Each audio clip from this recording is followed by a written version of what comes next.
The year was 1991, and the action was Baltimore. And so here it is in 91, the action in Baltimore, and here's how I got started in ADAPT. Is during the late 80s and early 90s, one of my little jobs is I was working on this grant project. It was posting information on those electronic bulletin boards. They're called BBSs. This is like pre-internet.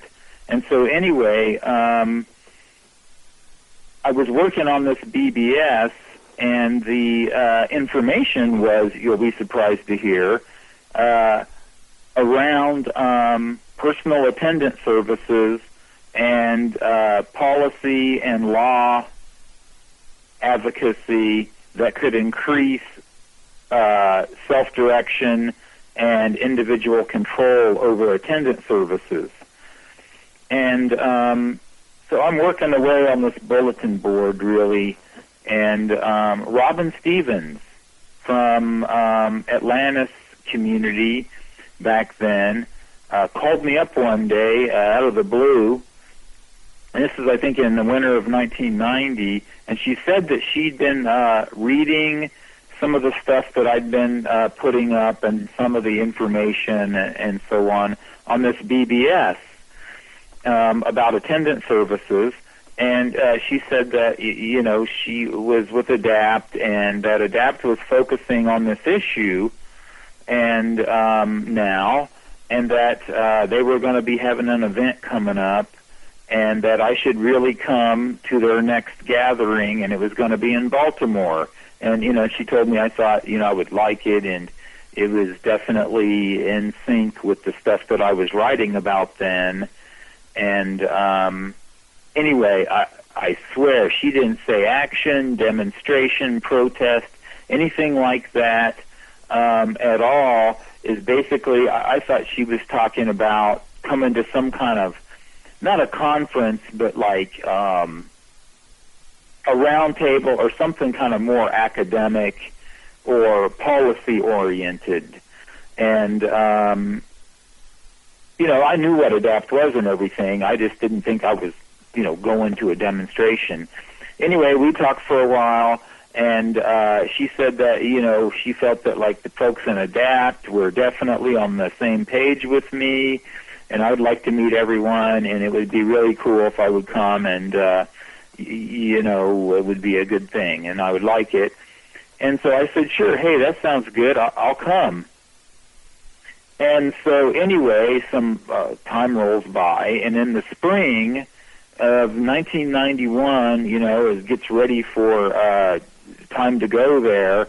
The vans from Denver come rolling through I-70, and anyway, on their way to Baltimore, and they had stopped by into Lawrence, Kansas, was going to be where they were going to stop and stay the night. So we got their hotel rooms and everything, and we went over there, a few of us, and we had banners up, welcome ADAPT to Lawrence, and we brought like pizzas and 12 packs of beer and stuff like that, and went over to the hotel, which really started immediately freaking out. But anyway, once we got past that, we had a pretty dang good time hanging out and eating pizza and so on, and just being friendly. And, still didn't really think about, anything other than we were going to go and meet and talk about stuff around attendant services and have fun. So I get on a plane, I fly to Baltimore, and, I'm wearing jeans and a little sport coat. I'm still thinking I'm going to some kind of workshop or something. And I get to the hotel, and as soon as I came, rolling up to this hotel in the taxi or whatever it was, I knew things were going to be different than what I thought. The hotel, it was actually a motel, and it was one of those ones where you drove up, to a big parking area, and all the doors opened out into the parking, and you basically drove up to your door and parked there. So it was all opened up like that, and everybody was hanging out. All the doors were open. People were running back and forth between rooms. There was music, boom boxes. People had food. I think there might have been a keg out there, and it was just totally, people were like grooving out and having a good time. And also, just incidentally, this is where I first met Lucy Glenn, is she was there hanging out, and so we started talking, brain injury stuff and advocacy and everything like that. Supper time rolls around, and I think I was actually in Mike and Bab's room, and we were just in there talking, and I was asking, well, what are we going to do for food? And basically everyone just started pulling money out of their pockets and threw it down on the bed, and we counted it up and figured out what we wanted to do, and just sort of did a communal food thing. And so I figured that was really pretty cool and groovy, and it was just a really welcoming and warm kind of atmosphere and a lot of fun. And I was brand new and really didn't know a lot of people, hardly at all, and so everyone was just real nice, and I felt really like part of the family right away.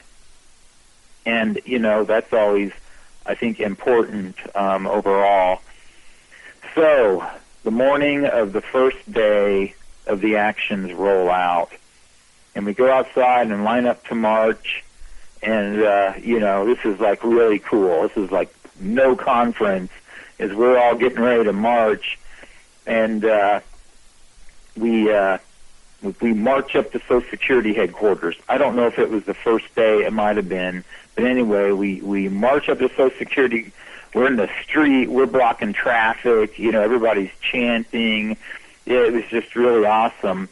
And we get up to Social Security, and Wade, somehow or another, I was in this group of people that was kind of getting instructions, and so Wade comes up, and he's got these radios, and he hands me this radio, and I'm like brand new. I'm like going, well, what do I do with the radio?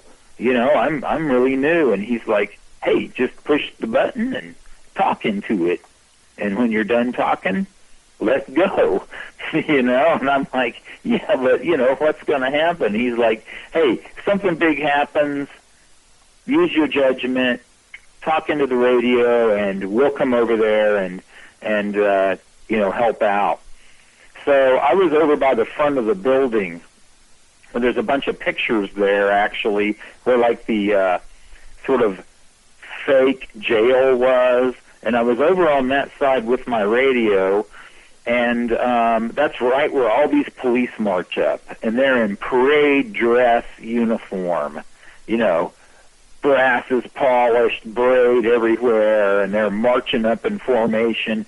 They all line up in formation, and they start whipping out these blue gloves, and they snap on all these blue gloves. That was a first for me, first of many, but never had seen the parade formation blue glove snap on thing.